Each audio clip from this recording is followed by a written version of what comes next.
Si boy. On n'a pas dormi gros, ben, moi dire. Je suis couché à 2h30 du matin. Ouf! C'est rare que je me couche avant toi. Yes. Je me suis couché à deux. Ben, on savait qu'elle était gagnée toute, là, mais si je voulais voir. J'avais pas des crises de boîtes cachées à 3h30 du matin quelque part dans un local. Ah oui, c'est ça, des boîtes en Pennsylvanie, à Philadelphie. Ouais. Ou dans un. Ouais, c'est ça. Surtout. Ah oui, surtout Philadelphie. Oh oui, ils sont pas trop stables. Pas trop stable, zéro. Ah, un peu un genre de. Quelques quartiers de Pittsburgh. Pittsburgh. Oh, my God. Il y a eu des photos de trucks qui ont passé sur Twitter à un moment donné. Moi, tout, j'ai eu peur. Qu'est-ce qu'il y avait? Ben, des photos de camions, tu sais, le monde est... Ouais. Photos de camions. Mais les chiffres étaient trop gros hier pour... Ouais. S'il y a eu de la crosse, les chiffres étaient trop gros pour... À un moment donné, virer ça de bord. toi, tu as fait une remarque intéressante. Tu as dit même Miami est viré rouge. Oui. Ça, on a vu... Moi, j'ai vu la victoire quand on a su... D'abord, juste un petit commentaire de même, là. Je comprends qu'il y a des États qui ont peur un peu, mais les États qui sont menés par la swamp démocrate, qui sont des swing states, la Pennsylvanie, la Georgie, l'Arizona, tous ces endroits-là qui ont de la misère à sortir les votes, vous avez depuis 25 ans le système qui marche, c'est celui de la Floride. OK? Ça devrait même être une loi. Je comprends que peut-être que le fédéral n'a pas de pouvoir sur ce que font les États puis tout, là, mais on a su rapidement ce qui était. C'était réglé en Floride. Et il y avait un paquet. Il y en a qui vont dire ouais, mais il y a des endroits qui ont plus de référendums. Non, il y avait un paquet de référendums, il y avait un paquet d'élections en même temps. Donc, malgré tout, il y avait 2 référendums importants, un sur l'avortement et un autre sur le pot. Donc, il y avait du stock, là. Il y avait des affaires à remplir, puis il y avait de la gestion à faire après. Et pourtant, en l'espace de 1 heure, on avait les scores de la Floride. On parle de millions et de millions et de millions de votes. Et il y a des endroits qui ne sont pas capables de les sortir. Donc, moi, je pense qu'il y a une volonté dans certains États contrôlés par la swamp démocrate de ne pas prendre le meilleur système de votation depuis l'élection de George W. Bush. C'est la Floride qui l'a. Et ils ne veulent pas. Ils ne veulent pas. Je me dis, il y a certainement une raison derrière ça. Ben, c'est que quand c'est très tight, ils peuvent pognasser un peu. Ils ont le pouvoir de pognasser un peu. Hier, c'était pas assez tight pour ça. Mais tout ça pour vous dire que quand la Floride est rentrée hier et qu'on a vu que Dade County, Miami, OK, Dade County, écoute, je pense que Hillary Clinton a gagné Miami avec une histoire comme, je pense que c'est 30 30 Je me demande si c'est pas 60 Et ensuite, Biden a remporté, peut-être pas la même victoire, mais Biden a remporté une victoire aussi décisive parce que c'est bourré de latinos. Les latinos, je comprends rien là-dedans. Là. Les latinos devraient être tous républicains. Les latinos n'ont qu'un point en commun avec les fuckés démocrates qui veulent rentrer des tampons dans le cul des jeunes garçons. Oui. Ils n'ont aucun lien avec ça. Là. Ça m'embête tellement. C'est comme, je ne sais pas si vous avez remarqué, là, mais il y a des endroits où, en Caroline du Nord, en Caroline du Sud, en Virginie, Savannah, donc Floride, il y a des quartiers, il y a des comtés qui sont bourrés de New-Yorkais, des gens de Connecticut et du New Jersey qui ont fui les démocrates pour les raisons qu'on connaît, pour les raisons que ce que les démocrates ont réussi à faire de leur place où ils vivaient. Ils fuient ça, et quand ils arrivent dans leur nouvelle place, ils votent encore démocrate.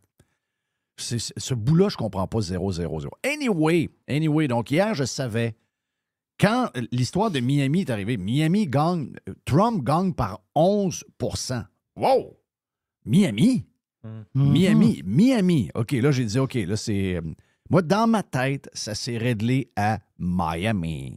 Miami, c'était réglé. OK, fini pour tout le reste. On avait juste à attendre la lenteur de quelques États clés. Ce qu'on appelle on avait comme une genre il y a comme une genre de ligne, là. Le Wisconsin, le Michigan, la Pennsylvanie, tous ces coins-là. Donc, on attendait après ça un peu. Même qu'à un moment donné, l'Arizona était même plus important. L'Arizona, le Nevada était même plus important. Donc, ça se passait tout à ce coin-là. Et on savait, on attendait juste la confirmation qui est arrivée ce matin aux alentours de 5h30. Donc, Trump est de retour à la Maison-Blanche. C'est le plus gros fuck you de l'histoire de la politique récente. Je pense que oui. Tu sais, on pense que 2016, non. 2016, oui, mais oui et non, parce que je pense que la réaction des dernières années sur Trump, depuis le 6 janvier, où on nous a fait à croire que Trump était mort. On nous a fait à croire que Trump allait être... Trump était complètement... il allait se faire mettre dehors quasiment de son propre pays. Là. On vous a raconté des histoires et c'est toute une défaite pour l'establishment, cette affaire-là. C'est un méchant finger. C'est le plus gros fuck you ever. C'est le plus gros fuck you. C'est le plus gros finger de l'histoire. Un finger envers l'establishment, un finger et un fuck you envers les médias qui... C'est confirmé, là. Si vous demandez quand les médias sont morts officiellement, c'est le 6 novembre à 5h30 du matin. OK?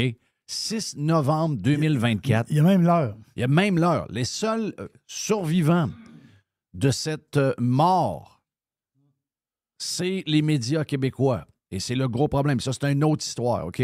La seule affaire qui reste à régler, mais nous, on est toujours en retard, de par notre propre faute en passant, là. C'est pas parce que les médias sont meilleurs ou sont plus hypocrites ou sont plus...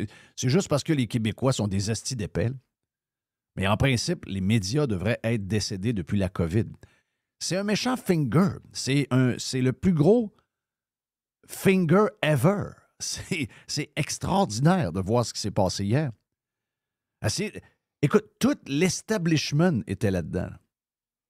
Tous les journalistes, à 99% des journalistes de la Terre, qui vous ont inventé des histoires, ils ont pris des bouts, ils les ont découpés, ils les ont interprétés de manière malhonnête.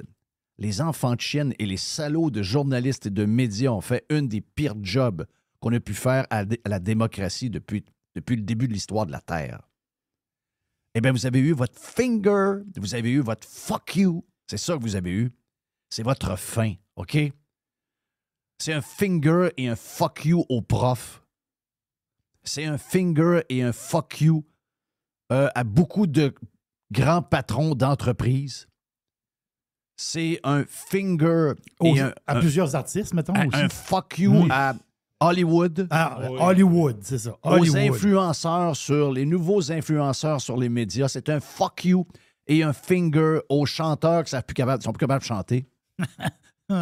C'est un finger à... J'ai fait un... Sebastian Bach est en...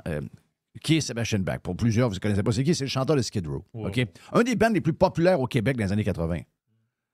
Des gars qu'on pensait des rockers, des gars qu'on pensait des alphas, des estis de momounes, des gens qui sont prêts à se rentrer des tampons dans le cul. Et là, il dit, un matin, tantôt, il dit j'ai envie de décrisser. Ben, il y a de la place en Ukraine. Ils accueillent du monde, ils sont pour l'immigration en Ukraine. Bonne chance. Va-t'en en Ukraine. Ils ont besoin de monde pour aller au front. Ils ont besoin de monde. Tu iras même pas, ce petit peureux. Non. Peureux. Donc, le finger est... Regarde, c'est l'establishment au complet. L'establishment au complet. Les experts. Les greens. Alors, les profs, il ne faut pas oublier les profs, là. Parce que les profs là-dedans, là, ils sont toujours consultés. Les profs scrapent nos enfants. Les profs... écoute, mes filles me le racontent, là. Comment les messages qui passent dans les salles... Mais ils ne sont même pas dans les sciences molles, là. Ah oui. Imaginez-vous dans les sciences molles. En passant, dans le finger, si vous arrivez à tous les jours avec « Ah, nous regardons les chiffres et vous savez, Donald Trump, là, lui, est vraiment populaire envers les gens pas éduqués. » Hey, esti, t'as un cours de journalisme. C'est les pires cruches de la société qui finissent journaliste. C'est quoi que ça veut dire, ça? Tu te penses éduqué, tu te penses brillant. L'autre à côté de toi, il y a un diplôme en sociologie. L'autre à côté de toi, il y a un certificat en environnement. L'autre à côté de toi, il y a un diplôme en philosophie. L'autre, un diplôme en sciences politiques. Ouais. L'autre est un diplôme pour être prof alors qu'on demande la pire cote R de tous les codes R qu'on demande? Voyons donc, le 3/4 des diplômes universitaires qui sont donnés, c'est des diplômes en gomme ballon. Si vous n'êtes pas plus brillant qu'un camionneur, vous n'êtes pas plus brillant qu'un gars dans l'armée, un fantassin, vous n'êtes pas plus brillant qu'un plombier, vous n'êtes pas plus brillant que nous, je dois le faire. Arrêtez de vous penser. À chaque fois que vous faites ça, sauf au Québec, chaque fois que vous faites ça, les gens se lèvent et ils vont voter, puis ils vous envoient un finger. Tiens, mon esti, tu te penses plus brillant que moi? Ben, Chris, mange ta gomme, si puis avale-la de travers. Non, c'est un méga finger, ce qui vient d'arriver là. C'est un des plus beaux trips ever. Là. Ce qu'on est en train de vivre, c'est un des plus beaux trips ever. Superbe campagne de Trump en passant. Oh. Super, qui a été mal couvert, qui a été couvert par des salauds, OK? Carrément des salauds, incapables de dire que Trump était focus. Ah, il a été désorganisé, il était indiscipliné. Au contraire, la preuve, c'est qu'il est envers et contre tous. Il vient de vous battre. OK? C'est tout le contraire qui s'est passé. Il est allé dans les bonnes places. Il a parlé au bon monde. Il était plus clair dans les affaires qu'il avait à passer comme message. Même si, pour des gens comme moi, il manque toujours de l'info, il était focus sur cette campagne-là parce qu'il faut rester focus. L'autre, elle vient d'une famille de classe moyenne. Puis les gens alentour de sa maison aiment leur gazon. Ça finit là. OK? C'est une cruche. Ah oui, à part à rire à tout bout de champ. C'est une cruche. Puis au nom de on haït Donald Trump, on haït les républicains, puis on veut avoir ça toujours à gauche, puis plus socialiste, on est prêt à faire semblant à n'importe qui que notre candidate a de l'allure. Mais non, c'est une tarte. C'est une vraie tarte. On ne retient rien d'elle. Elle est disparue d'ailleurs. Elle est missing in action. Where's she? Elle est où? Elle qui n'arrêtait pas de dire que Trump n'allait pas concéder la victoire. Ouais. Ben oui.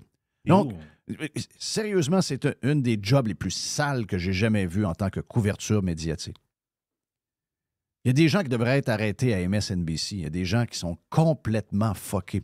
À utiliser les termes comme Hitler, fascisme, tous ces termes extrêmes, ces gens-là devraient... Parce que si on se fait mettre en quarantaine pour avoir parlé des hommes qui sont allés sur la Lune, c'est des gens qu'on devrait amener quelque part puis dire, vous pouvez pas dire des affaires de même. On est pour la liberté d'expression, mais tu peux pas comparer le pire crotté de l'histoire de la Terre à des politiciens actuels. Ça veut dire, ça montre que vous êtes en train d'essayer de jouer avec la démocratie. Eh bien, la démocratie, elle vous a répondu. Elle ne croit pas vos histoires. Elle ne croit rien de vos histoires de fascisme. Elle ne croit rien à vos histoires de Hitler. Puis de tout prendre les petits bouts, puis d'essayer d'inventer des histoires avec ça. La victoire de Trump, c'est le rejet. C'est le rejet de vous, les médias. C'est le rejet de l'establishment. C'est le rejet des célébrités, de Hollywood, des rockers puis des influenceurs. C'est le rejet des guerres. C'est le rejet des tampons dans le cul des petits gars. Là. Voilà, c'est... Il y a de ça, là. C'est le rejet de toute la bullshit qu'on vous a fait à croire pendant... Et tout était permis en passant. Pendant cette campagne-là, même avant. La victoire de Trump, c'est le rejet de la censure. La victoire de Trump, c'est le rejet de toutes les folies green, de toutes les histoires anti-pétrole, de tout ce qu'on essaie de vous rentrer dans la gorge en pensant que vous allez influencer quoi que ce soit. La victoire de Trump, c'est aussi le rejet des weirdos bizarres aux cheveux verts qui pillulent dans les villes de plus en plus, des villes en ruine, remplies de crimes, remplies de monde bizarre, remplies de drogués, remplies de tout ce que tu veux. La victoire de Trump, c'est aussi le rejet de l'immigration illégale. Je ne veux pas dire que c'est le rejet de l'immigration, mais c'est le rejet de l'immigration illégale. Vous êtes dans le pays qui est basé sur des droits. Un des pays qui était... Tout était bâti avec ça. Les pères fondateurs ont fait de ce pays-là un pays presque parfait. Vous ne pouvez pas, en l'espace de quelques années, tout briser. C'est un pays de droit. Il y a des droits, il y a des règles, il y a des lois. L'immigration illégale, that's fucking enough. C'est ça que les Américains ont envoyé hier. La victoire de Trump, c'est le rejet de l'immigration illégale. Mais surtout, et le plus important de tout ça hier, la victoire de Trump, c'est le rejet de l'anxiété et de la peur. Les gens n'achètent plus votre histoire. Il y a les Québécois qui sont anxieux. Il y a les Québécois qui ont peur. Mais les Américains ne sont pas comme ça. Les Américains ne sont pas comme ça. Les Américains, Les Américains regardent... Nous, on n'est pas de même. Mais les Américains ont encore le goût de gagner. Eux autres, ils ne veulent pas juste être dans le mixte. Eux autres, ils veulent gagner, puis ils veulent être au match de championnat à chaque coup. Les Américains, la détérioration de leur pays, l'écroulement de certains secteurs, entre autres le gouvernement, entre autres tout ce qui a trait à la censure et à la liberté d'expression, et de voir comment leur pays, au niveau économique, au niveau social, au niveau justice, au niveau du crime, comment tout ça est en train de changer depuis que les débiles de gauche ont pris le contrôle du Parti démocratique et ont pris le contrôle des villes et ont pris le contrôle des États et ont pris le contrôle des comtés. Les Américains, contrairement aux Québécois, sont plus capables de voir ça. Et ils ont peut-être même voté pour quelqu'un qu'ils n'aiment pas. OK? Ils ont voté parce qu'ils aiment leur pays. Et le pays que la gauche folle est en train de bâtir depuis 10, 12 ans, 15 ans. C'est le rejet de tout ça que vous avez vu hier. C'est la fin du wokisme.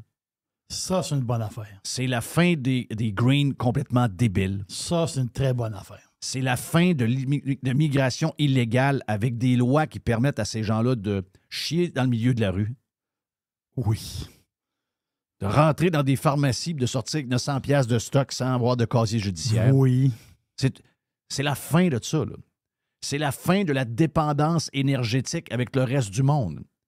De se faire à croire qu'on va remplacer le pétrole par des panneaux solaires. C'est un paquet de rejets que vous avez vu hier, là. Mais c'est surtout le rejet de la peur et de l'anxiété. Fini. Parce que les Américains, contrairement à nous, ils n'ont pas peur. Il y en a qui ont peur. Ils restent à Los Angeles. Ils restent à Chicago. Mais il y en a de moins en moins en passant parce que ces villes-là ont voté de plus en plus pour Trump. Un genre de 5, 6, 7, même 10 % de plus qu'à la dernière élection. Donc, même dans les villes folles, il y a des gens qui réalisent que la gauche est en train de tout scraper. Les Québécois ne feront jamais partie de cette équation-là. Les Québécois sont éteints. Les Québécois n'aiment pas la victoire. Les Québécois aiment l'échec. Les Québécois y aiment quand ça va mal. Les Québécois ne veulent pas gagner, ils ne veulent pas mettre l'effort pour gagner. Donc, les Québécois, ce n'est pas des Américains. C'est la différence énorme entre nous et les Américains. Donc, on ne peut pas comprendre ce qui est passé hier. Les Québécois peuvent zéro comprendre ce qui s'est passé. Ne demandez pas à vos médias de comprendre. D'avoir en première page le Journal de Montréal, le Journal de Québec, la Maison-Blanche, où c'est marqué « Danger à la Maison-Blanche », il n'y a pas de prise de conscience qui a été faite encore dans les médias de québécois. Et shame on you, PKP. Shame on you. La première page du Journal de Québec là, et du Journal de Montréal d'aujourd'hui, c'est une page COVID. J'aurais vraiment cru que les Québécois allaient allumer pendant la COVID comment vous étiez manipulés avec la peur et l'anxiété. Et malheureusement, les Québécois, avec beaucoup de monde vieux, qui veulent rien mettre en question, qui veulent rester de même, puis pas grave s'il y en a de moins en moins à chaque jour, la fin s'en vient. Mais les Québécois ne font pas partie de ça. On n'a pas dans notre ADN. On l'a déjà eu, nos grands-parents, nos arrière-grands-parents avaient ça. Ça a disparu. Et dans les villes américaines, dans les grandes villes, il y a ça aussi. Il y a cette même maladie qui les ronge. Mais même eux autres sont en train de se rendre compte que ça n'a plus de crise de sens. OK, plus de